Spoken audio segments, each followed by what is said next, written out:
clubs remember what other teams did, and this is the same club that turned Barcelona over not too long ago either in a European quarterfinal or semi-final, whatever it was. Quarterfinal. And they nearly did it again. It's like, Jesus Christ, like, how are they creating so many chances? They're cutting them apart. It's like I've never seen a team be completely cut apart in one leg and the next leg turn it around completely on its head. We're going to cut you apart. It's like to think that United conceded 5 goals over those 2 legs is that's insane. And we won by 3 goals. Like what? I was going to say, if it ended 3-0 on aggregate, that looks so much better than 8-5. Yeah. Damn. I mean, like that's essentially what happened. It was a 3-0 difference. It's like, it's usually 3-0. It's not an embarrassment, but I think it's just to concede that many goals. It's But I don't know how to judge that. Is it going to be like that in the final, or was it just because they were so far ahead that they were like, they can score 10 goals, who cares? Yeah, well, whatever about the psychological thing of being up by that many goals in the first leg, but seeing Donny van de Beek start, that really has to put you at ease. Like, this game's done. If he's starting, we're safe.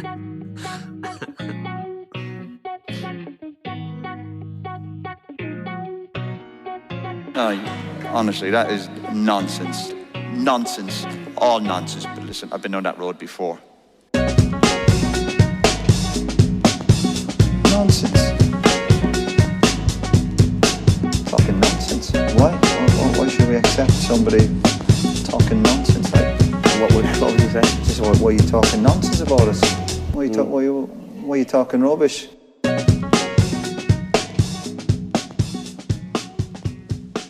Hello, everybody, and welcome to a No Nonsense podcast with Cathal and Will, European Football Edition.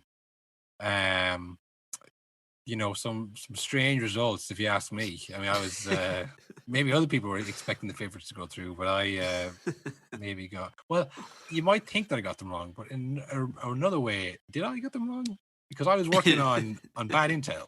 Will, I did not know that Kylian Mbappe couldn't walk. Because I was watching that first game and I thought, like, Mbappe's not playing like in the first leg. I was like, Di Maria was savage, Neymar was on the ball a lot, doing unbelievable things as well. Mbappe was kind of not really in the game like he was against Bayern Munich. I thought maybe Man's just really, really good. But then you see him, before the game struggling. You saw that clip of him like hobbling into the grounds, and then he didn't play. I was like, oh, maybe he wasn't right for the last week. If I'd known that, I never would have said. It was my whole hopes were that that Mbappe would create some brilliance like he did against Bayern Munich, but it wasn't to be. No, and you also failed to predict that they would collapse twice in 2 weeks. Oh yeah, I mean, I was looking at the title of this episode this time last week, and it was Chelsea are an immovable object, and PSG shows how to lose ugly. I was like. That's exactly what happened this week.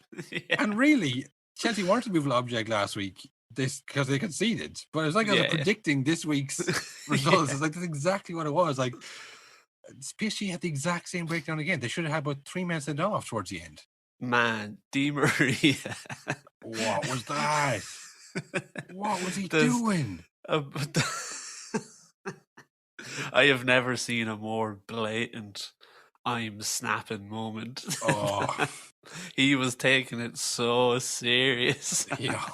And for Fernandinho, you didn't have to be a mind reader to see. Oh yeah, I think I have this guy in the ropes here mentally. He was just like kicking the ball away, kicking snow at him, just being annoying.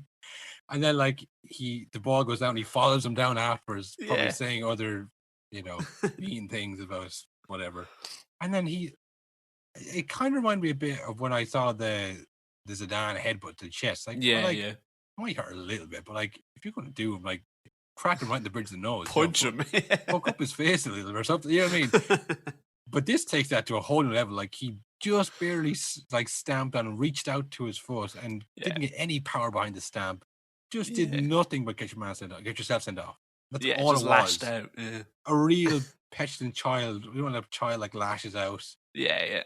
And it's there's no kind of force, but they haven't had any training in the lash. But as well, when they lash out, everyone's like, "Oh, we shouldn't have done that." Oh no! Now stop that! Stop that now! You're in trouble. you're in trouble, but I know that nothing bad has happened because no one's actually going to be that hurt. Yeah. You know, that's what This is a learning experience for you. Yeah, whereas that child grabbed him, you know, by the collar and then propelled his skull into the bridge of his nose. Like, oh my fucking god, like this kid's a psychopath. Lock him up. But then you would say, well, that other kid won't ever do that again, will he? That's the thing, you know. Taught him a lesson. But Dimri just like stamped out like a small child, did nothing, got sent off, and then the rest of the PSG team also decided to. They went, well, if he's sent off, I might as well get sent off. It's very much like that happens a lot if you're playing FIFA and you're down by 4 goals in the last 10 minutes. You're like, well, I'm just going to start tackling because now I can do that. That's something I'm not allowed to do for the rest of the game usually. I mean, you can't really lay the blame at Pochettino's door. He's not really been there long enough to say he hasn't to change the mentality. Yeah. But it is. It's the players on the pitch. Like there isn't kind of a clear leader on the pitch, really. Yeah. I mean, Neymar's an excellent player, but I would have never. And you might say he does for Brazil, but I mean, just you know, I think of when they had Ibrahimovic and Thiago Silva there. Like, they're the kind of players that you think you don't let that happen. I mean, did you see when Zinchenko was going mad at I think Pardese because he kicked the ball that rolled on the ground or whatever? Yeah. And Zinchenko came running in like, "What the fuck are you doing?" Yeah. And Fernandinho like grabbed him, was like, "What the hell are you doing?" Like, look, let them do that all day. Like, he's not actually hurt. Don't worry about the disrespect. We're trying to win the game here. Like, Foden's pretending, man. Mad. You know this. Yeah, you know he's pretending to be hurt, right? Like, you know, someone kicks the ball at you, like it's kind of like a dick move. Like, it's not gonna, you know. But the main thing was that Fernandinho was like, "Listen, man, forget about it. Let them do it all day. Look at the scoreboard. We're up. Let them be." Yeah. And I don't think PSG had anyone like that to say, "Look, we need to calm it down, get back in They shape." went, kill him. Yeah. You kick snow at him. What the fuck? Yeah. Like, just completely lost their heads again. Like, it's now become like the first leg, you know, it happens in games. There's kind of people lose their head. They go with the next game, even if they lose by the same scoreline, it's like, look, it wasn't a year. Now it's become another remontada moment. Another kind of, oh no, here comes City. Remember last time? Because you had 2 implosions over 2 legs. It's like a massive big deal now. Whereas like you could have just like held your head up high, gave a good go, fell a bit short. Look, we missed Mbappe. Idrissa Gueye was sent off the first leg. Nothing we could do. Now it's like you have a mental block against City. Yeah. Next time I play them, you'll be like, oh, here we go. Remember you show them the clips from the last game, and they have some kind of fucking dumb name for it, like the assault or the, you know, the incident, wherever it is in French or whatever. Unbelievable stuff.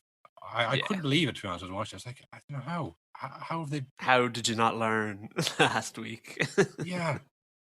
And that's, you know, PSG side of it, but I will also say I didn't know that Mbappe wasn't fit, but I may also have underestimated Pep Guardiola's tactical ability. I hold my hand up and say I thought he was I think he knows what he's at. Yeah, I thought that me and every other person watching the game had seen that they weren't getting the ball in the goal, and I think Pep saw that too. In hindsight, I think he probably spotted that.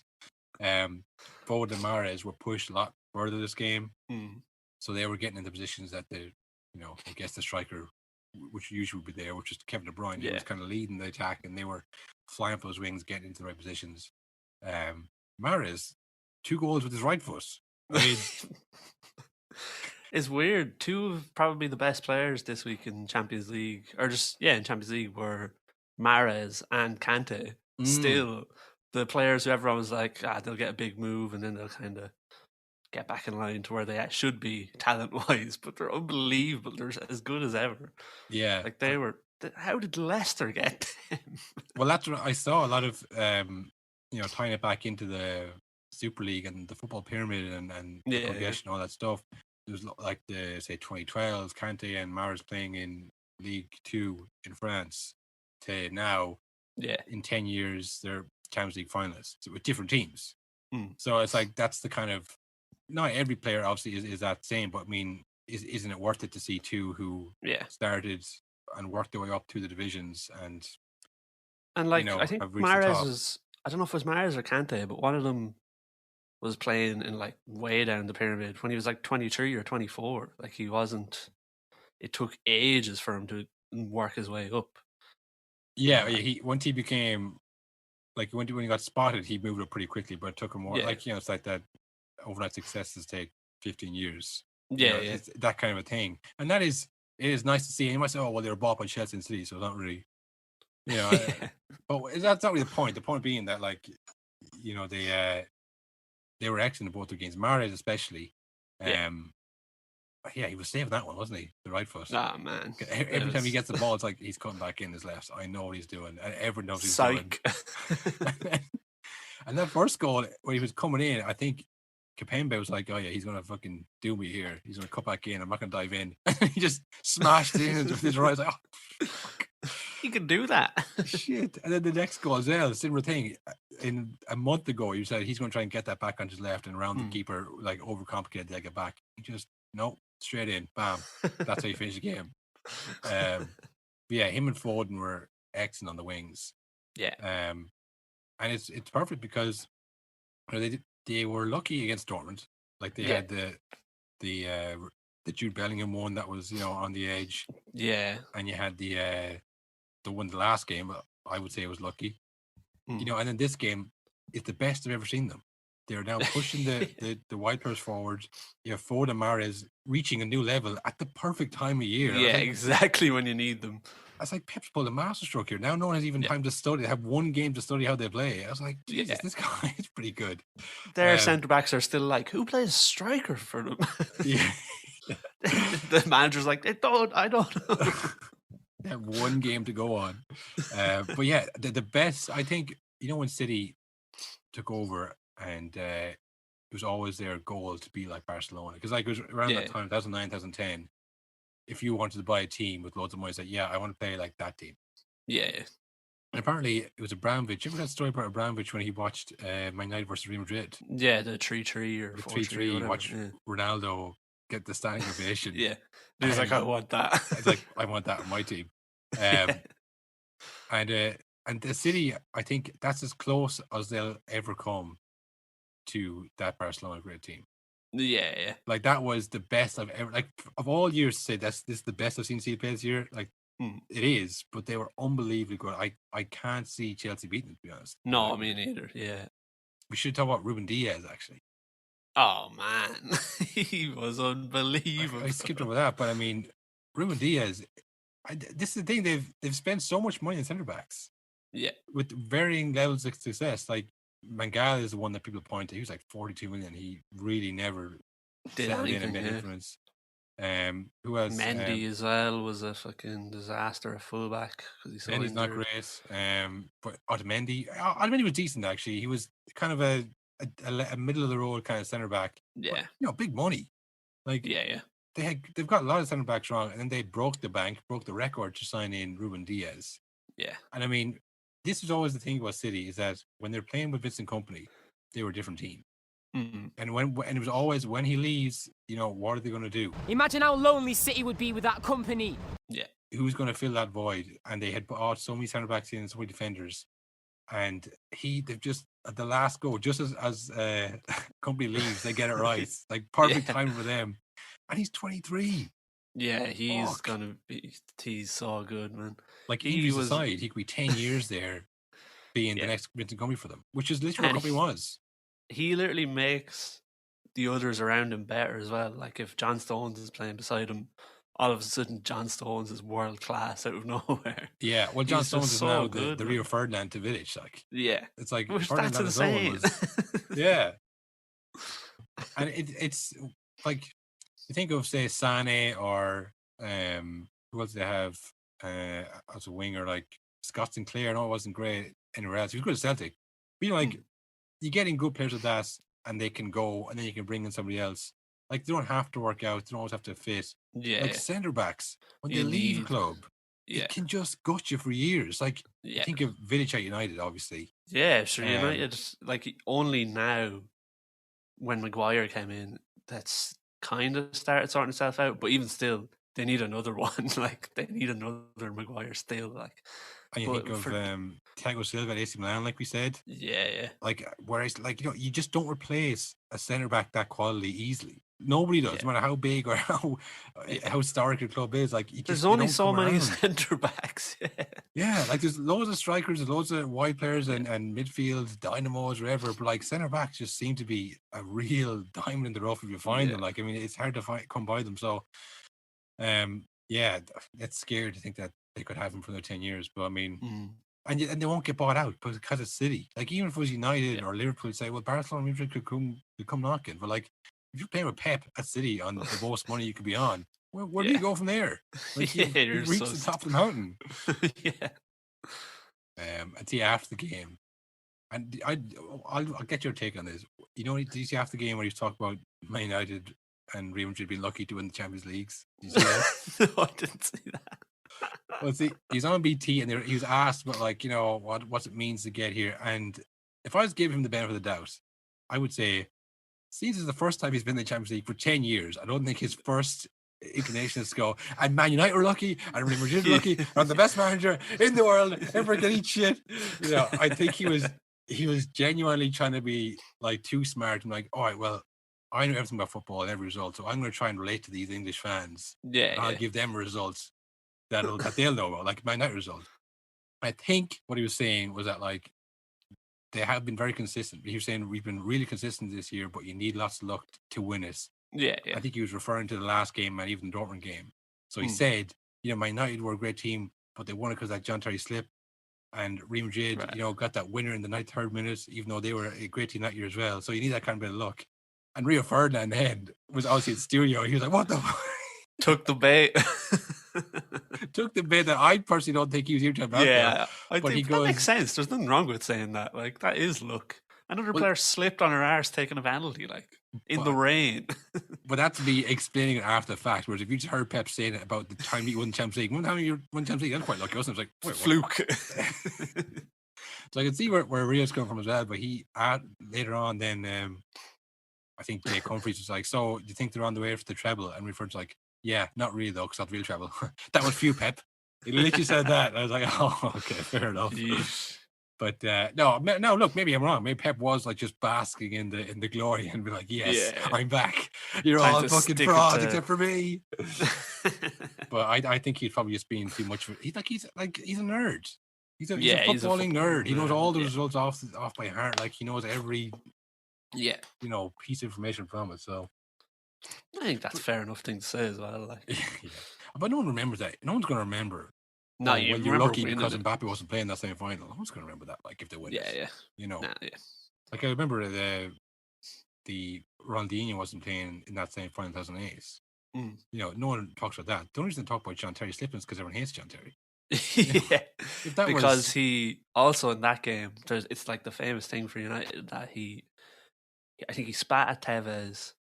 He was just doing dirty tackles all game. He was the one who decided he was taking that number penalty. The last one, And while he was walking up, he was fixing up his captain's armband and stuff, just being this is going to be savage. And he slipped. So that's just John Terry to a T, isn't it? That's just why. That's why we hate John Terry. If it would been, Michael Ballack who slipped, no, like, wouldn't be a word. Wouldn't be a word. word. He's like confidential, you know, he's a good guy. No. People say Man United won penalties. Don't say, John Terry slipped. Man United won penalties. People don't use it as asterisks. They used to make it better. Like, it was a great United fans sing. There's that like Viva John Terry song that they'll sing that in games. Terry's not even involved in. Like, they'll sing that against Burnley and stuff. But that seems like the small details about semi-finals or Mbappe not being fit. Like, no one really remembers those small details, and really they shouldn't, because that is sport. That's the whole thing of it. Still, you have to get through a lot of games. Like, they still have to score those goals. Still have to win those games, even with the advantages they had. You know, it's not as easy just showing up and say, "Oh, yeah, no Mbappe, sure, we'll just walk it." So, you know what I mean? Like, it's still a really good PSG team. So this is like the first year as well where they didn't get a pretty easy run of it. Like, they've had hard games the whole way through. Yeah, no, like it's still, you know. But again, it doesn't matter because no one's gonna. But I mean, for PSG, where do they go from here? I don't know, collapse again in the Champions League next year, probably. Like, Mbappe and especially Neymar, like, they can't be thinking this is long term. But who can afford them now? Like, well, I think they're trapped. Yeah, maybe. I mean, they wouldn't sell Neymar for anything less than 100 million. Probably that'd be 100 million less, Definitely. 120 million less than they paid for him. So I mean, yeah, and like Mbappe must be worth stupid money. Like, because he still has 2 or 3 years left on his contract as well. I think he's And he's- 2022. He's out, so he's a year left his contract. I think he's been talking about saying not re-signing. So I think that's where it's coming from. It's like this PSG team is, it's not the best PSG team there's been since they got the money. Yeah. Like, you think of City, like, this is definitely City's best team. They've been kind of building towards this their entire existence under the Abu Dhabi. Whereas PSG, I think, probably peaked probably with Cavani, to be honest. I would say a couple of years ago when they had I'd say when they signed Thiago Silva from AC Milan, and you might forget how good he was. He was unbelievable. AC Milan, like, he really made them into a real contender at centre back. Him and Ibrahimovic from AC Milan the same year. Thiago Motta, Blaise Matuidi, a younger Verratti in the middle. Yeah. That was probably their best team, and they kind of bet the farm on Neymar and Mbappe and this counter-attacking style. And if they go, then what are you left with? Yeah, you know, it's a few kickers in midfield and Marquinhos. I think I messaged you during the game that, you know, they could really use at the moment to score a goal. Cavani. Yeah. They shipped him out because he's too old. Like, and then as well, you know who else they could have used in that game is Silva and also Tuchel. Yeah. What were they thinking? Well, that's what I mean. When you spend 222 million on Neymar, I think he's on like 700 grand a week. Something mad, yeah. After tax, because, you know, there's a really high tax in France, past like 90%. So, like, you know, they couldn't afford to keep all those players along. Like, they put all their money on Neymar, and it's a bit like when Real Madrid signed David Beckham. It's like, it's not just about what he does on the pitch. Like, the brand of David Beckham is worth more than any other player. And Neymar is the same. Like, I'm sure they're not losing money. Not they need it, but, you know, they've not lost money on Neymar. But on the pitch, I mean, if he goes, the whole team's been built around him and Mbappe on the counter. Like, it's hard to see where they go. And Di Maria is obviously still playing excellently. The weak stamping aside, you know, he's getting on a bit too. I just don't know. I don't know. They have to spend big in the summer, but they've been doing that forever. And it's like, are you really building towards something, or are you just kind of? Well, now they're actively going to be getting worse for a few years, like every summer. So, yeah, that's a weird one. So I don't know where they go from here. And if Mbappe and Neymar leave, but if they do, it's not good news for PSG. There's a good chance they're not winning the league this year as well, isn't it? Like, they're second. That's not good for Poch. That's a bit embarrassing, isn't it? Yeah. To go to the team that's guaranteed the league and finally win it, and then like fuck it up. Yeah. I don't think it's on him either, but. Oh no, of course not. No, I mean he'll be now trying to turn that into a Spurs with money, I suppose. Yeah. But I mean, when you got there, they had Harry Kane and Alderweireld and a few others, didn't they? I think. I'm not sure. Yeah, they had a good team. But they had a decent team. And like I said, PSG aren't, you know, an Arsenal level crumbling apart. You know, they're still a decent team. But I just think it was built around those two players, and if they go and it kind of falls apart. I mean, if you're Verratti, you spent your entire career there. He's 27, 28 in the Harry Kane conundrum that everyone keeps talking about. I don't know where his contract runs out to, but, you know, for him, he's thinking, could I go to Real Madrid right now to replace Modric? You know, one of them. You know, it'd be worth telling your agent to put some feelers out there or something else. You know, Juve, you know, are looking for new blood as well. So I mean, I could be wrong, and then maybe she can just throw enough wages at them and say, "Look, you're not going anywhere." But we'll see. But no, congratulations to Man City. I think if I was to pick now, and it's a long way away, a lot of injuries happen yet. City are probably my favourites to win it. Yeah, I think so as well. But again, I always think I'm never counting on Chelsea to win games, and they always do. So who knows? Yeah. Well, that brings on to Chelsea, who I also didn't count to win this game. I said Real Madrid to win this one. Yeah. So we both hedged our bets on Madrid. I swayed you on that one. I don't know how I convinced you with that. It was so wrong. I don't know why I said that. Well, I was wrong. They're so old. Yeah. Another masterful performance by N'Golo Kante in the middle. Man. 2 man matches in both legs. That's pretty impressive stuff. Because like the first leg, I think, we know about this N'Golo Kante fella. Second leg will Doesn't surely matter. have a plan. You can't Maybe do they that. did, but Yeah. He's too fast and quick and good at everything. yeah. And they start off kind of even enough, where Chelsea's kind of let Real Madrid have the ball, which Yeah. is weird. Like I remember they look at the Liverpool game where Liverpool kept running and trying to press and just pass the ball around them and hit them over the back. Yeah. And they said, "Well, we won't do that. That's not very good." And just let them pass the ball back and forth. And Real Madrid didn't know what to do. It was like they were waiting for him to come at them, and they just sat and watched them. Like, lads, we're up, but you need to score, not us. Mind games. Yeah. And Madrid created a few chances. Like Benzema had 2 good chances in the first 20. He was easily their best player. I think he pretty much did everything for them. Everyone else kind of fell by the wayside. If they went in, it could have been a different game. Obviously, they didn't, and that's why you don't have Kepa in goal, I suppose.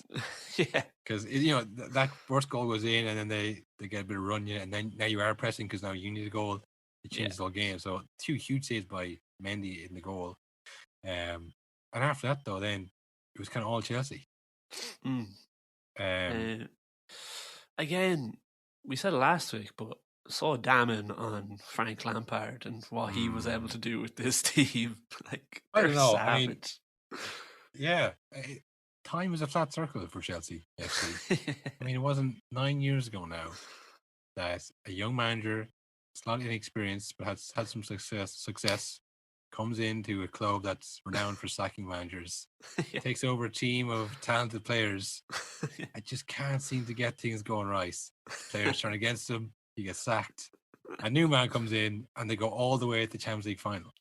I mean, it must be bizarre for Frank to have lived both sides of that at this point now.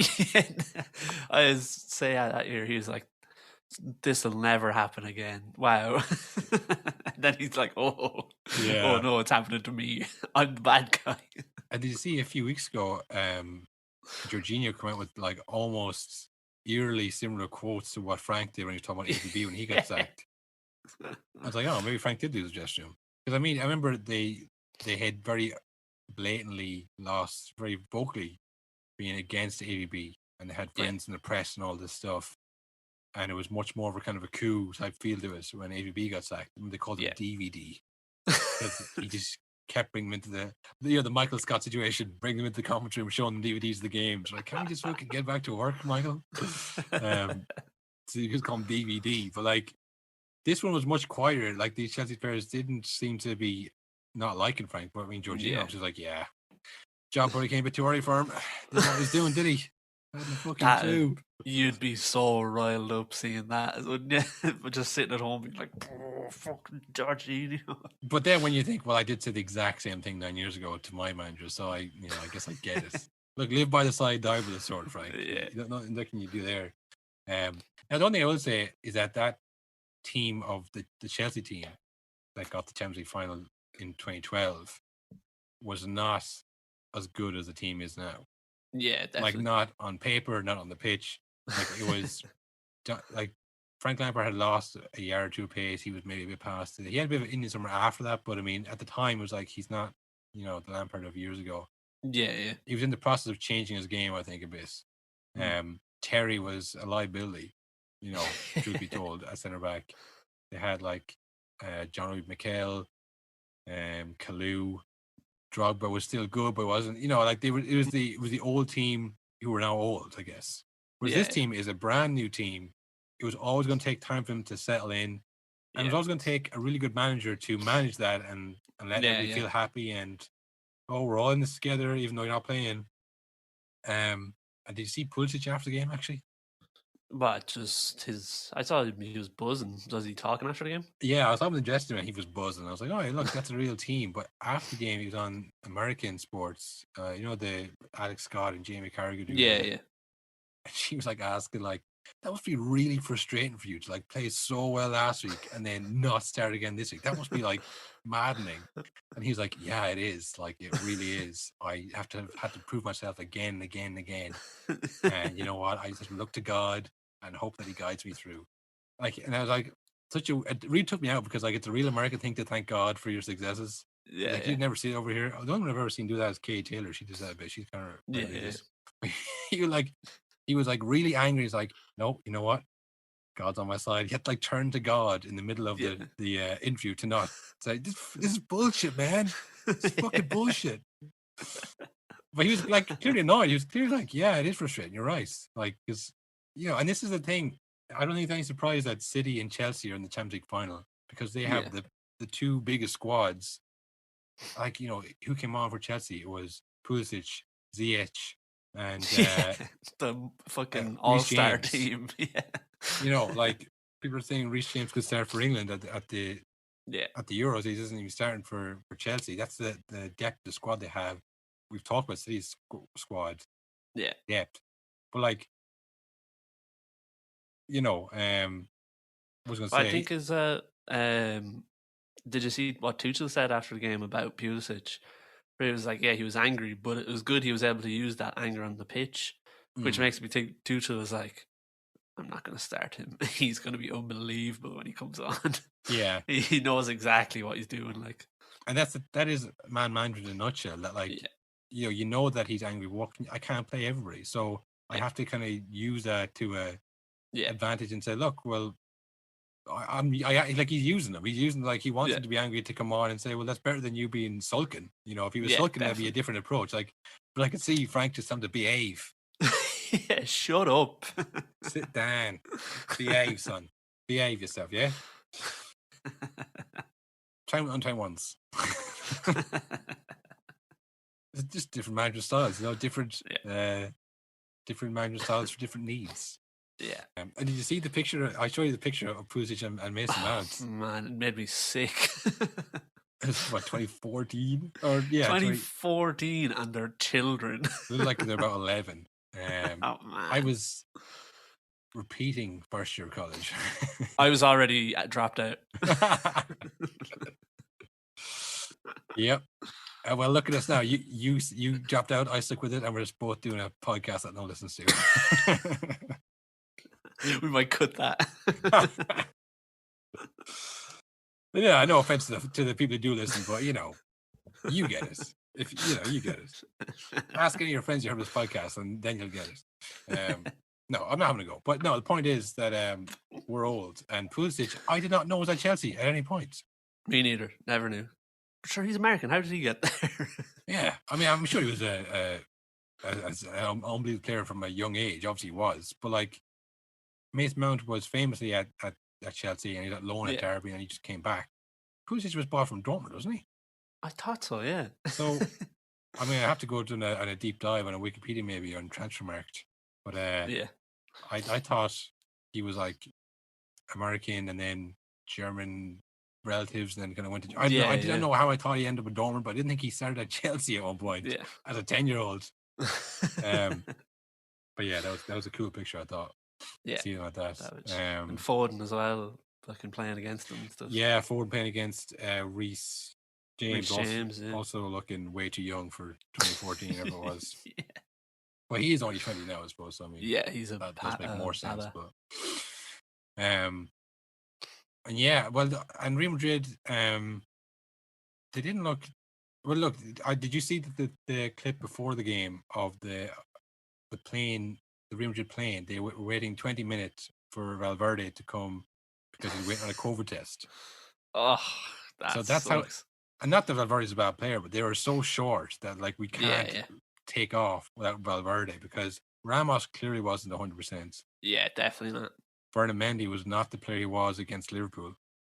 He wasn't fit either. Valverde obviously was still injured and still come back. He didn't even start. Yeah, Carvajal's gone. Carvajal was gone. The back three wasn't working for them. I mean, that Chelsea team was so fast. Like, geez, they have absolute wheels on them. Like Pulisic, Kante, Werner, that's my and Mason Mount. My image of that game was just them tearing towards the Real Madrid goal. They had so many chances. Like Real Madrid were not at it. They were lucky to win that game. To us, the game should have finished long ago. But I think I tweeted from the account. I was like, Chelsea. This is the first time we said last week. Like whenever that you feel like, oh, they missed chances, they're going to rue these chances. They always do. I didn't feel they're going to rue the chances. I thought Real Madrid are not imposing anything. Yeah. Like, it's all Chelsea. They keep missing chances, but Real Madrid are not coming close to it. Yeah. And the second goal, the Mason Mount goal, where Kante like stuck a foot in, dived in ahead of Kroos, and Kroos was like, he didn't look that phase that Kante had taken the ball, was now bearing towards the goal once again. And I don't think it's because he thought he was going to miss. I just kind of thought, look, the game's over here. Yeah. And Pulisic went in, and he took the touch, like he threw it back. And when they do that, like, oh, you've lost a chance gone, because usually the team streams back, gets in the way, and stops it. Really, like, oh, he's going to score. You're not going to kick it first time, then you're going to. I guess we'll get back, so we'll get a lock in. And Ramos was standing there, and Kroos was jogging back, and Asensio was jogging back. They're like, he had time to stop, look up, pick out Mason Mount. Yeah. But like I say, I think the game was over before that, both on the score sheet and Real Madrid's heads. Like, they were just, I think the game was long over, because Real Madrid were just not fit. They weren't 100%. Yeah, definitely. And speaking of people who didn't mind losing, we have to talk about we predicted this last week, that Hazard not really bothered about the whole football business. Life is so much bigger than a game, man. I couldn't believe it. Right, do it off camera. Do it down the dressing room or something, man. Don't be. Yeah, I mean, you know what you're doing. Whereas, you know where that's gonna go. Whereas the other Real Madrid players' spirits were broken. Hazard's never seemed to be in hard spirits. I don't think he ever cared. He seemed happier for his friends to be winning than anything else. He was buzzing. He was buzzing with Mendy, who I don't think he's ever played with. What? This is like, why did Hazard leave Chelsea Football Club? That's what I was thinking. Why did he leave?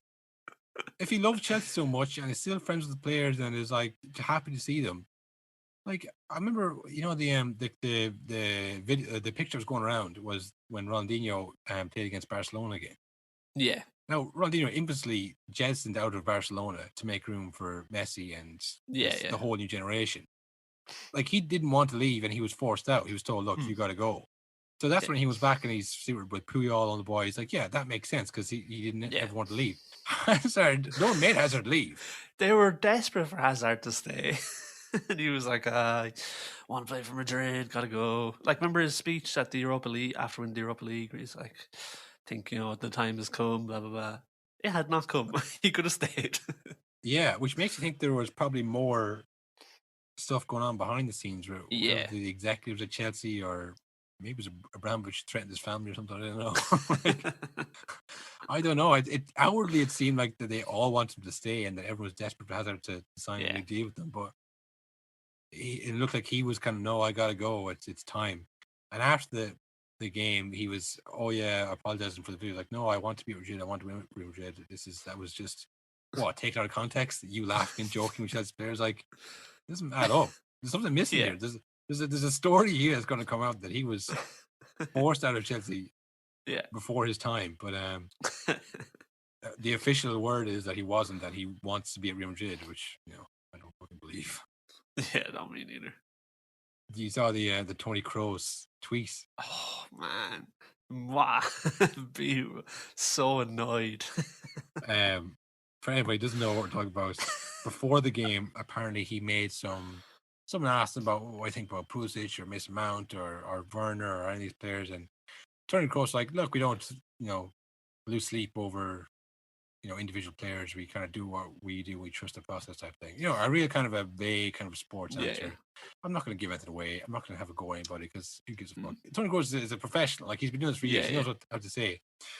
Mason Mount obviously took these quotes and stuck them up on his locker in the Chelsea dressing room. Because after Michael Jordan took them personal. Mason Mount took that personal. And after the game, he said, I saw one of their players before saying he doesn't lose sleep over individuals, but they need to lose sleep over us as a team. Which, lame. I mean, it is kind of lame. But, I mean, look, whatever works, they had a good game. And I don't, again, if I'm playing the devil's advocate for these multi-billionaires here, as I'm wont to do, I would say Tony Kroos didn't mean any disrespect by us, but these quotes came out afterwards Yeah. from Mason Mount. So then Tony Kroos replied on Twitter saying, "Still sleeping okay, but well done yesterday. Congrats. Good luck in your first Champions League final." It's like, damn, this guy's as cool off the pitch as he is on it. Yeah. Oh man. So again, I think Tony Kroos was probably laughing to himself while tweeting, thinking, "I wasn't having to go with you, man." But like, yeah, you fair clearly, play. Yeah. Come back to you when you won 4, though. Yeah. You know? Good luck winning this year's one. Yeah. Well, this is the thing. If Mason Mount was half as successful as Tony Kroos was, he'd have 2 Champions League finals, like I think 2.5 league titles between Germany and Spain. He'd have half a World Cup, a Euros, I guess. Yeah. He'd have a Euros. He'd have like 3 FA Cups as well, probably. And I'm sure he has loads of FA Cups with Bayern Munich. So yeah, I don't think he does have to lose sleepovers. And like Toni Kroos is only 31. That's what he won so far. So no, it's funny, but I mean, I guess Mason Mount could be well on his way this year to doing all those things. He could win the Euros, he could win the FA Cup and the Champions League. So he'd be well on his way to be half as good as Toni Kroos this year if he wins them all, and Toni Kroos wins nothing else for the rest of his career. But yeah, no, I mean, fair play to Toni Kroos. He didn't have his best game, but yeah, I really like that tweet. He redeemed himself on Twitter. I forgot to mention that tweet, but I really like that. But yeah, Chelsea and City final. Who you got? City, I think, pretty comfortably, because that is a game Chelsea will rue the missed chances. Yeah. And like as well, he's had a good season now looking back, and he was great in that game for Werner. Yeah. But you never know what he's gonna do really. Still, like he definitely still has a sitter or two in him that you could fucking sky over the post. And in a final, he's not coming back from that. You'd be crushed for the rest of the game. Yeah. Well, it seems as we were denied the Europa League final, I'm going to pick Chelsea just as a point of contention so that we have something to battle against. Thank God the cursed game is over.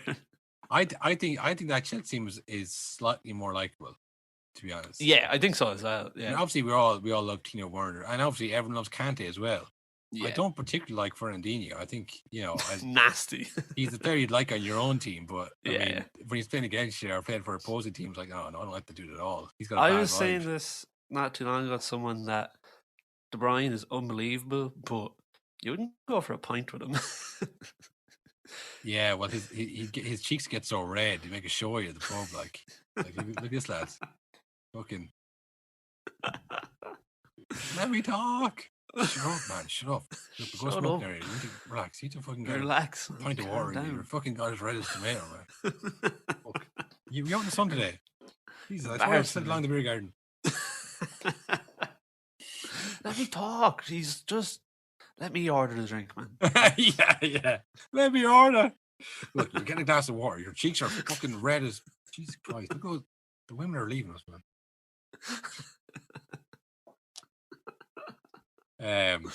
Who else would I go with a pint to that City team? Aguero, I probably would.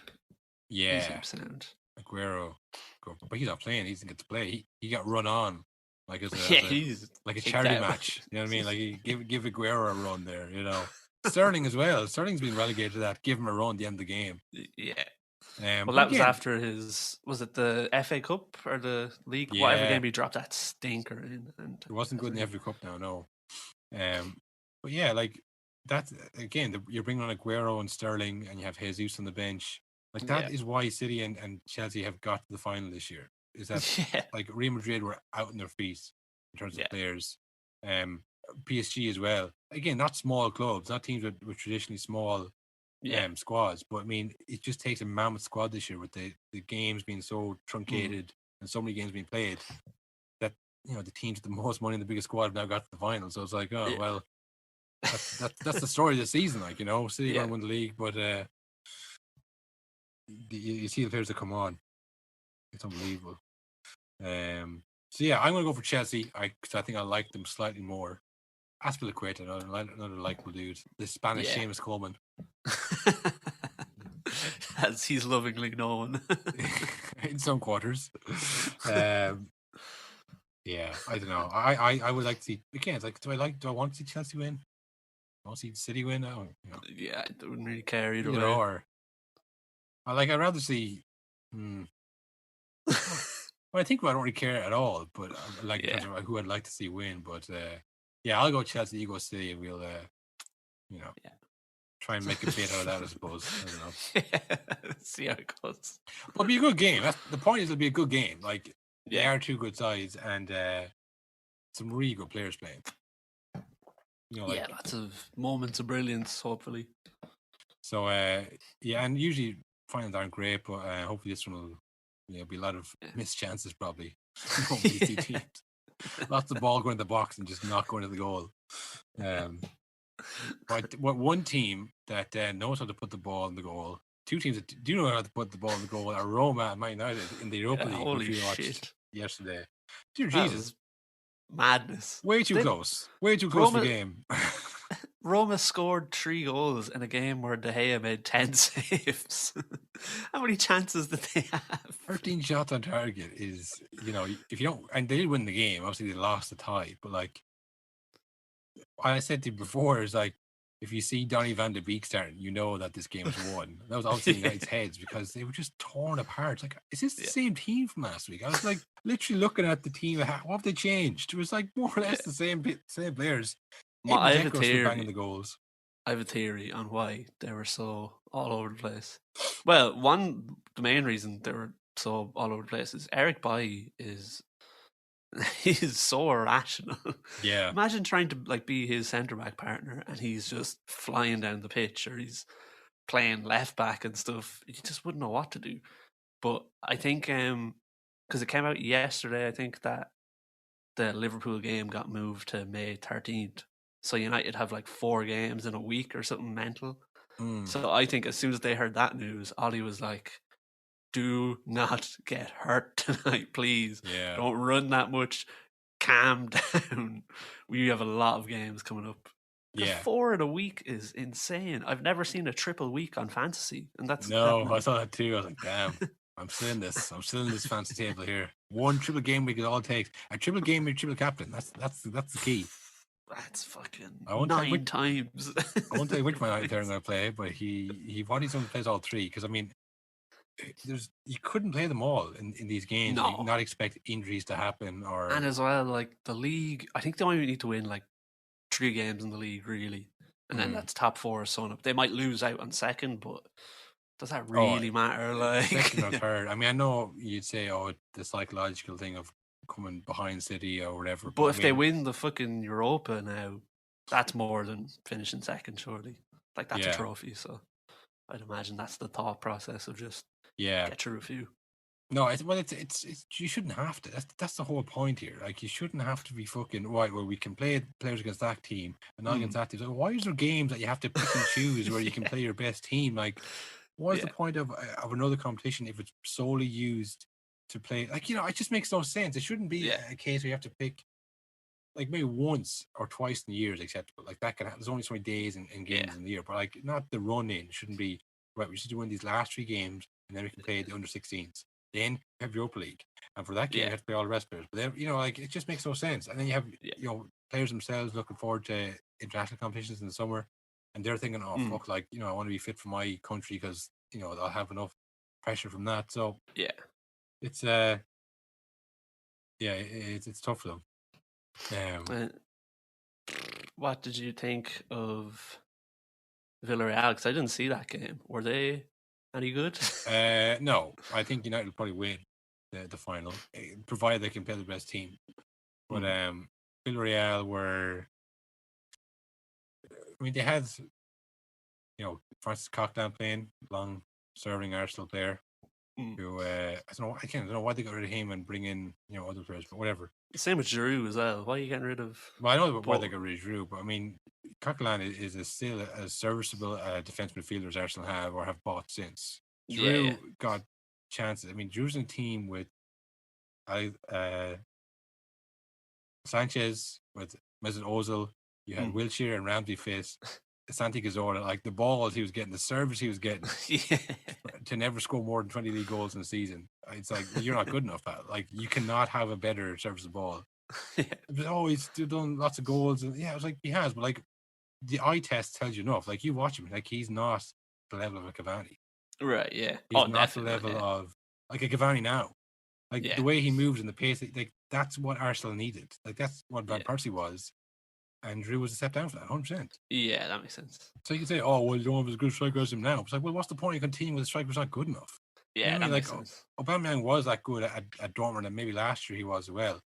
Like, the whole, it's like Lingard, I bet you wish you had him now. It's like, well, like, you seen him play and he wasn't at the level. So just because he scores goals in a different situation now doesn't mean that they've made a mistake. You know what I mean? Yeah. But seeing Coquelin play for Villarreal, I was like, you sold him, you bought in Lucas Torreira, who has now decided he doesn't want to play football anymore and he's gone back to his home country. Party from Atletico Madrid. He didn't look that much better. Do you remember like his first few games at the start of the season when he looked unbelievable? Yeah. And then what happened there?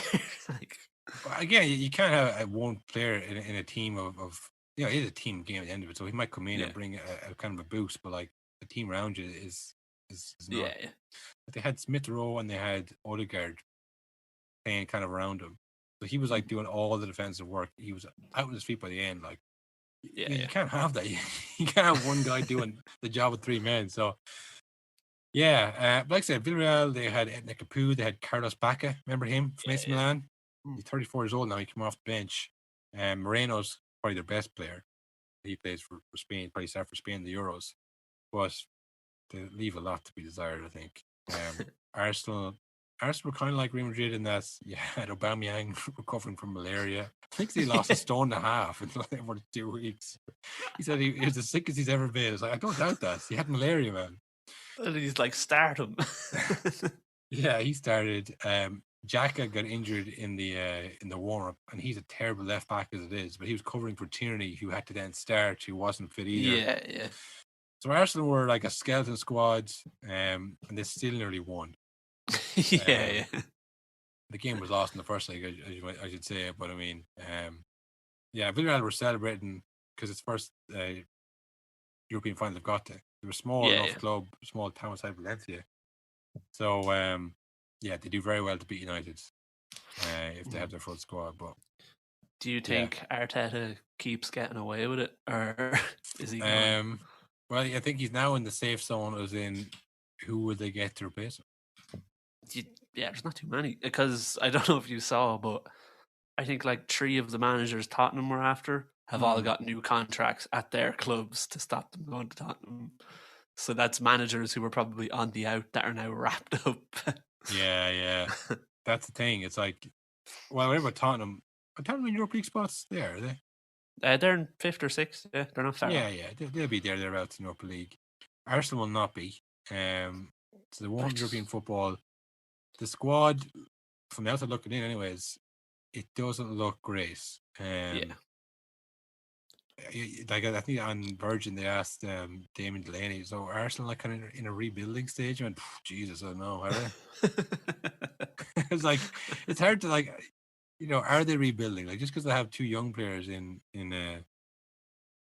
Saka and Smith Rowe, like that doesn't really qualify as rebuilding if the rest of the players are in their peak and not good enough. Like the way United did it obviously was they kind of bought their way back in with like big signings like Ibrahimovic and Pogba, but like they were still at Champions League spots to do that, and they could still attract. Say Louis van Gaal, they brought Louis van Gaal in because they had Van Persie, which he played with the Netherlands. They bring in Jose Mourinho. Like I think that moment to Arsenal to buy themselves back in is gone. Not that they probably ever would have, but I think when you're still in Champions League, still in Europa League even, because United finished 7th a few times, but like it's still United, still the money's still there. Yeah. And like it's pretty easy to get from, well, not easy, but it's possible to get from Europa to Champions League in a season, like. Yeah. But to go from nothing to Champions League, that's fucking asking a lot, like. Yeah. Unless Arsenal really have to make the most of not having European games, like they'll have so much rest compared to the rest of the bigger clubs, like. They have to make that count next year. Yeah, that would be the only kind of hopeful thing you could look at from it. But go to Arsenal Fan TV for the Arsenal podcast. People talking shy about something that I really don't know anything about. It's frustrating to watch. So yeah, that kind of wraps it up. I suppose the finalists have emerged. It's City versus Chelsea in the Champions League, and Man United versus Villarreal. You're going for the two Manchester clubs to bring it all home, Will? Yeah, two fully Manchester, best city in the world, or whatever the fuck, whatever honestly, the tagline is. The way that football always seems to play into the narrative, to me, that is exactly how it's going to play out. Because next year you can see the Premier League being like Europa League winners versus Champions League winners, first versus second. As if one of them isn't way lower.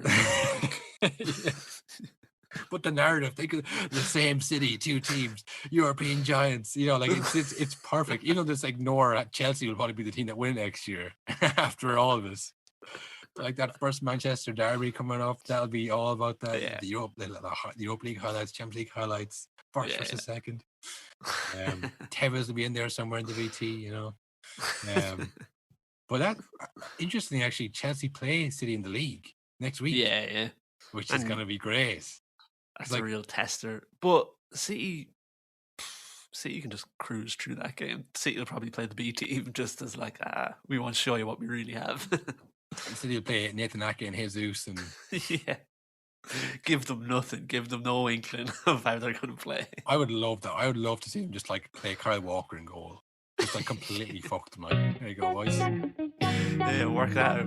Make some notes on that, Tuchel, you prick. No, honestly, that is nonsense. Nonsense. All nonsense. But listen, I've been on that road before. Look, live by the side, die by the sword, Frank. Nonsense. Talking nonsense. Why should we accept somebody talking nonsense? What would club you say? Why are you talking nonsense about us? Why are you talking rubbish?